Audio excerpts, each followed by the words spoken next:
Buenas tardes, señoras y señores. Las primeras sandías de La Mancha entran en un día como hoy. Ya los almacenes son todavía pocas partidas porque se ha iniciado la corta y en ese sentido la oferta todavía es limitada, como en los lineales, que vienen de semanas muy tensionados en el precio precisamente de esta fruta de verano, y también en el melón. El melón, por cierto, comenzará a cosecharse en nuestra región, en la zona central de Tomelloso, Argamasilla y toda esa área de cultivo a partir de la semana que viene. Los propios almacenistas han pedido a los agricultores que no adelanten esas cortas, seducidos por los altos precios.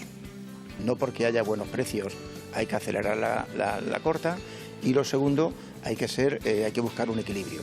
Hay que buscar un equilibrio entre lo que es la oferta y la demanda. En este caso, lógicamente, la oferta va a ser más escasa, pero dentro de la cadena alimentaria tenemos que buscar un equilibrio para que el agricultor cobre sus costes de producción, tenga un beneficio, pero que al consumidor pueda llegar a un precio razonable. Enseguida desarrollamos estos argumentos. En el rincón de la caza crece el número de galgueros federados. Nos hace un avance Ángel Sánchez Crespo. Sí, Jaramillo, así se desprende por lo menos de la última estadística, que refleja un crecimiento del 0,3% el pasado año, una tendencia que además se mantiene desde hace ya 5 campañas. Recuperación pese a la mixomatosis de la liebre, que también se apoya posiblemente en 2 factores: el aumento de la afición de la recta y liebre mecánica, y también la incorporación de muchas mujeres. Enseguida lo vemos en detalle. En este día miramos a la ganadería ovina con esa movilización de los productores en Ciudad Real, hablamos de agua y de otras noticias de interés titulares. Ganaderos de ovino y caprino, especialmente de la provincia de Ciudad Real, han protagonizado una marcha en la capital hasta la delegación de la Junta para pedir más ayudas directas que sufraguen las pérdidas acumuladas, especialmente por las restricciones de la viruela. La sequía, la falta de pastos y el encarecimiento de los piensos han agravado su factura. Asaja apoya la reivindicación, aunque no ha participado porque dice estar trabajando con la Administración en los despachos. Rusia y Ucrania avanzan en la recolección del cereal en un clima de alta tensión por los últimos ataques y bombardeos en Odesa, aunque bajo la atenta mirada de los mercados internacionales y las bolsas donde cotizan las materias primas. Hay esperanzas en que la diplomacia logre reflotar el acuerdo de evacuación de grano desde el Mar Negro. De momento, otros mercados, como Brasil, toman posiciones en los puertos. La nueva consejera de Desarrollo Sostenible, Mercedes Gómez, arranca su agenda oficial con un primer encuentro de trabajo con el secretario de Estado de Medio Ambiente, Hugo Morán. Sobre la mesa, el desarrollo de la nueva planificación hidrológica, los caudales mínimos en ríos como el Tajo o los compromisos del Ministerio de Transición Ecológica con la cuenca alta del Guadiana.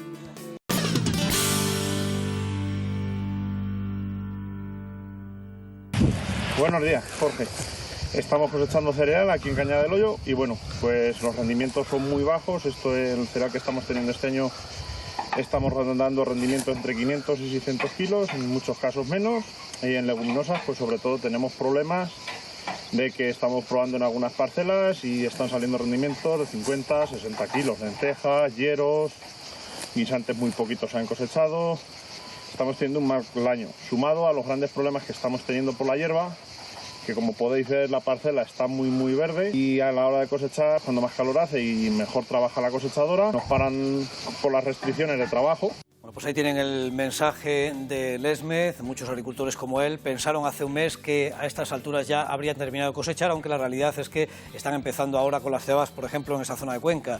Con la ola de calor se impone la prudencia y la seguridad con la maquinaria, como también relataba, que en el caso de riesgo extremo, como tuvimos en la región el lunes, no se puede. Con riesgo alto, como hoy, por ejemplo, en muchos sitios, según ese índice de propagación de incendios, el IPP, hay límites entre las 3 y las 6 de la tarde. Recordamos esas medidas que están consensuadas entre la Consejería de Desarrollo Sostenible y las organizaciones profesionales agrarias y cooperativas. Por tanto, hay que solicitar una autorización al menos 24 horas antes de iniciar esos trabajos para cosechar los cereales con ese uso de maquinaria agrícola o incluso forestal. Prohibido, por tanto, con ese riesgo muy alto del índice de propagación entre las 3 y las 6 de la tarde.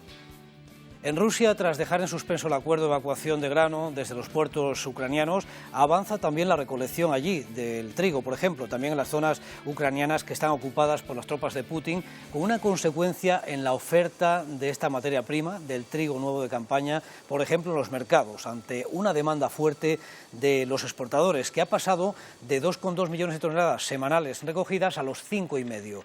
De hecho, el precio medio del trigo ruso al 12,5% de proteína, ha aumentado desde los 425 rublos hasta casi los 13.000 rublios tonelada. Son informaciones de analistas del mercado. Esto representa el nivel más alto de los precios del trigo desde julio del año 2022, aunque hay otro factor que apuntala esas cotizaciones, que es la lenta recolección todavía en este momento. Todavía estamos al principio de la campaña, es demasiado pronto para hacer predicciones. Sin embargo, esperamos que sean optimistas. Lo único que puede alterar la recolección es el clima inestable. Pero no creo que nos afecte mucho porque la cosecha está destinada principalmente a los consumidores de la Federación de Rusia.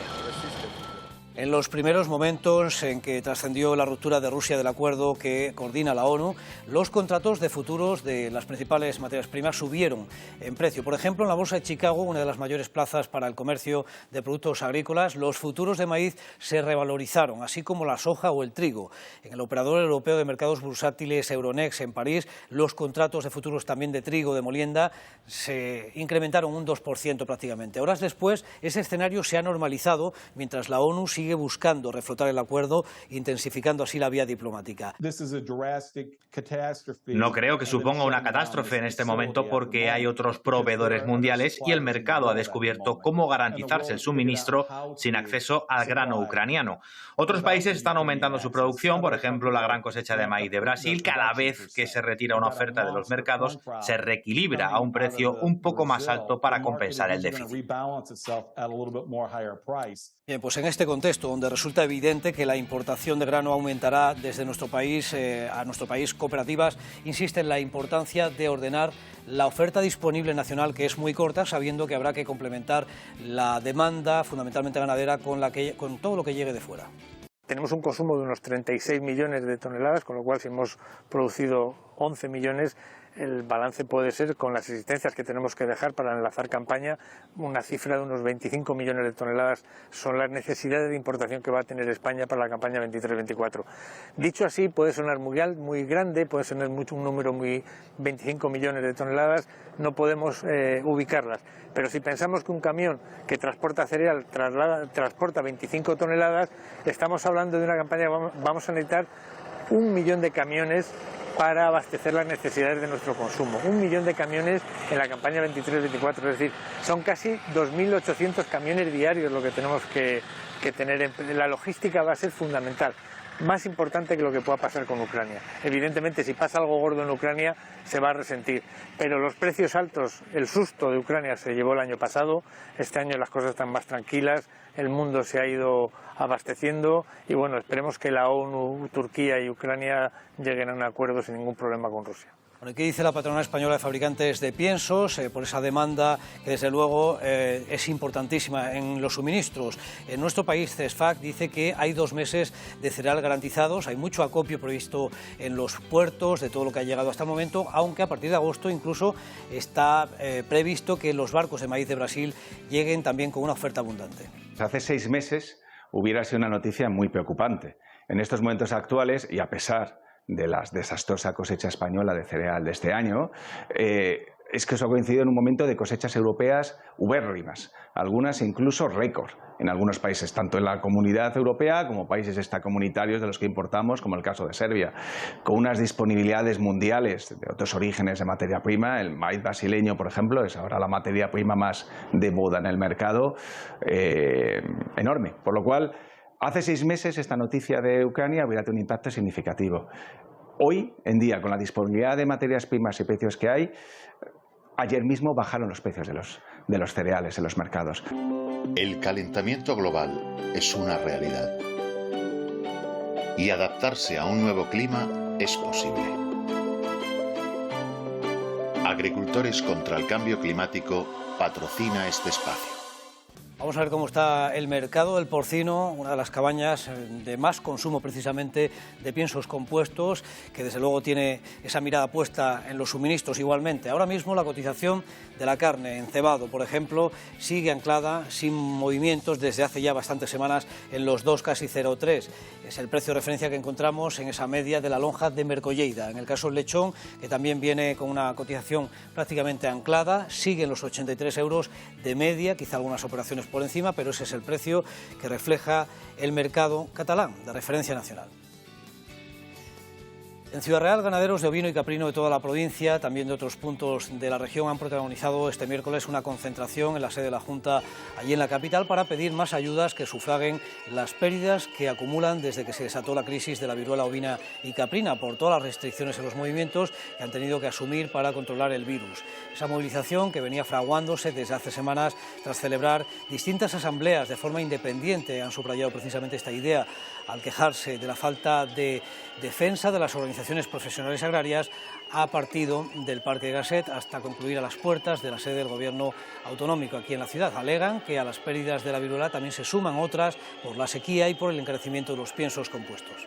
La medida nosotros pediríamos lo justo que sería que por cordero nos dieran entre 20 y 30 euros por animal vendido para sufragar los gastos y las pérdidas que hemos tenido. A ver, aquí ha habido 16 focos en Castilla-La Mancha y que son los afectados. Las indemnizaciones son irrisorias, al igual que hubo con el tema de la tuberculosis, porque son 80 euros por animal y ya criar un animal cuesta muchísimo más dinero que los 80 euros que nos dan. Luego han salido un paquete de ayudas de 5 millones de euros que dicen que puede llegar hasta 250 euros por animal, pero esto tiene mucha letra pequeña y es prácticamente inaccesible porque tienes que gastarte 10 para que te den uno.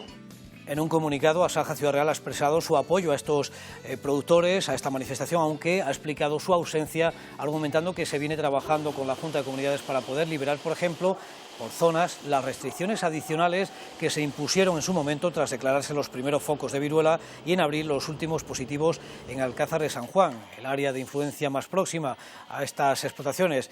Asaja dice que por las informaciones que dispone en este momento de la propia comisión, podría ser posible en los primeros días de agosto, si no hay situaciones sanitarias que lo impidan, flexibilizar más algunas de esas áreas.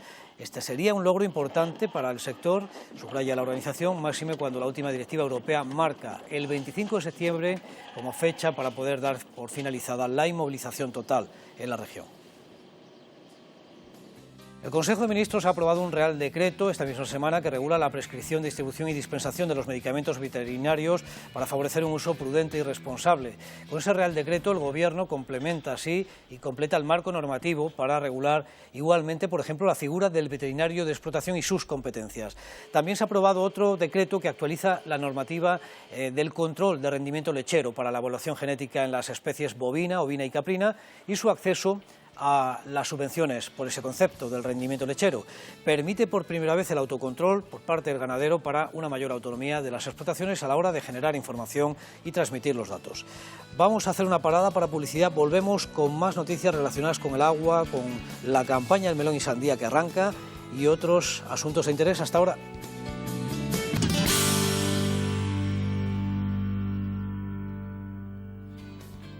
El nuevo consejero de Agricultura, Desarrollo Rural y Ganadería, Julián Martínez Lizán, ya ha tenido un contacto con el sector en reuniones diversas con Asaja y UPA este miércoles. Y en Madrid, la consejera de Desarrollo Sostenible ha hecho lo propio con el secretario de Estado de Medio Ambiente, Hugo Morán. Están viendo la imagen de este mismo miércoles para abordar y retomar los trabajos, por ejemplo, sobre la planificación hidrológica aprobada este mismo año, las obras pendientes en las distintas demarcaciones hidrográficas y también otros compromisos asumidos por el Ministerio de Transición Ecológica respecto a la cuenca alta del Guadiana y la regulación pendiente en las explotaciones prioritarias y los pozos.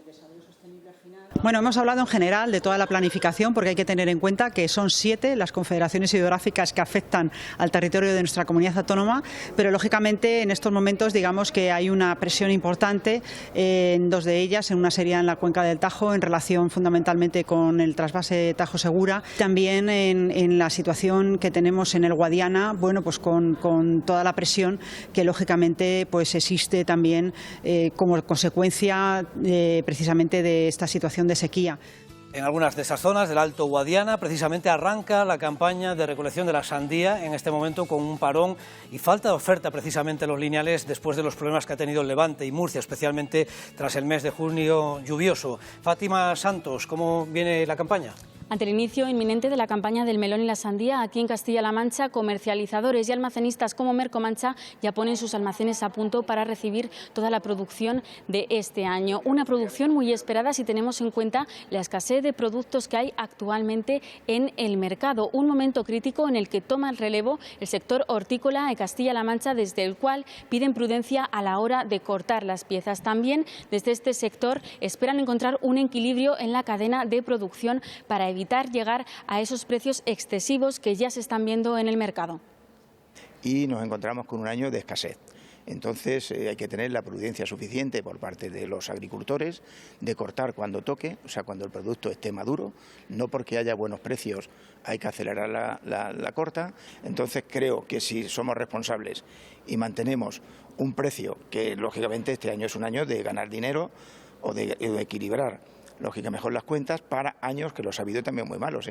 Recuerdo el año 2021 que la sandía se vendió a 9 céntimos, lógicamente perdiendo un disparate. Si este año se puede recuperar, bien sea, pero dentro de un orden. Si está en tiendas a 1,40, 1,50, puede ser un precio más que razonable para que el consumidor, lógicamente, siga consumiendo el producto, no de una vez, sino que repita la compra. Pero bueno, también el clima tiene mucha influencia. Hay que mantener las temperaturas. Quiero decir que eso no depende de nosotros. Si hay temperatura, habrá más consumo, pero se puede equilibrar el mercado a partir del 10-12 de agosto. Bueno, pues las impresiones aquí de los operadores en Castilla-La Mancha. Desde Lorca, en Murcia, los agricultores explican también las consecuencias que ha provocado esta falta de género en el lineal, que a partir de ahora va a abastecer nuestra región. Estamos en plena recolección en Lorca, Murcia. Las producciones ahora mismo para esta fecha del año tenemos un 70% menos, 65-70% menos. La sandía se nos ha quedado con menos calibre y tenemos menos piezas. Incluso algunas todavía tenemos alguna marca de granizo. Fue devastadora lo que nos visitó el día 13 de mayo y los resultados los tenemos ahora. Palés medios de sandía, donde pero bueno, pues nos falta calibre y nos está faltando piezas.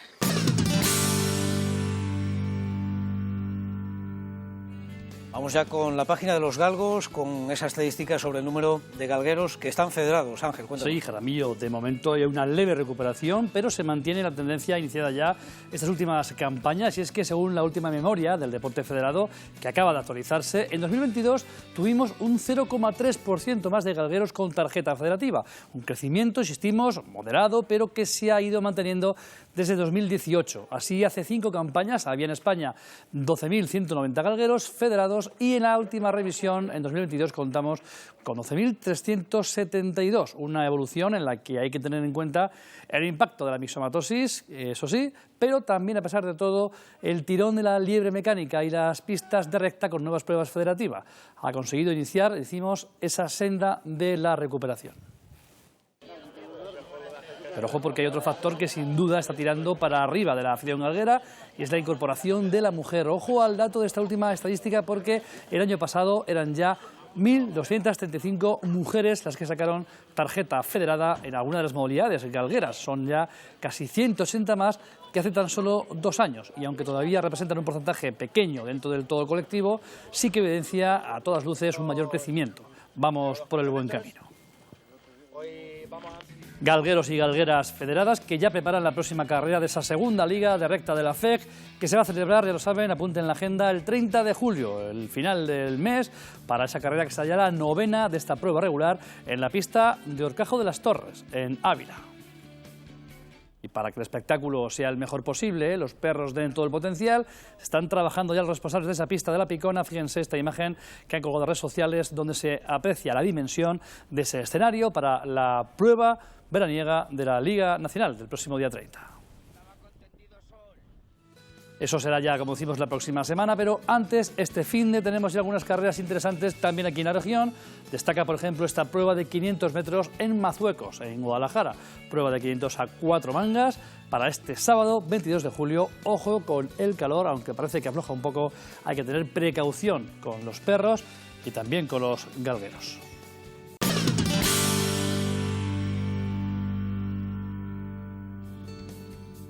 Vamos ya con el último minuto y las imágenes que aportan ustedes para buscar también el refrán, imágenes que siempre tienen muchísima información porque son de campaña y de trabajos que están ahora mismo protagonizando ustedes a pie de campo. Empezamos la tira con este primer plano en Villaconejos de Trabaque, en Cuenca, la familia López Martínez con la cosecha, que nos ilustra precisamente a través de la maquinaria.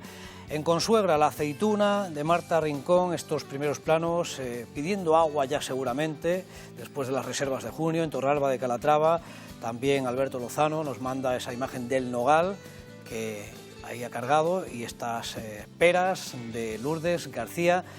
Desde Ocaña nos manda la fotografía, ese primer plano de las peras de temporada. Por Santa Justa, el que no tiene sombra la busca, dice el refrán. Así que aquí lo dejamos de momento y volvemos esta noche a actualizar las noticias del campo a la hora de siempre. Antes de las 9 le esperamos, cuando ya pase un poquito el calor. Que pasen buena tarde, tengan cuidado con estas temperaturas y hasta luego, adiós.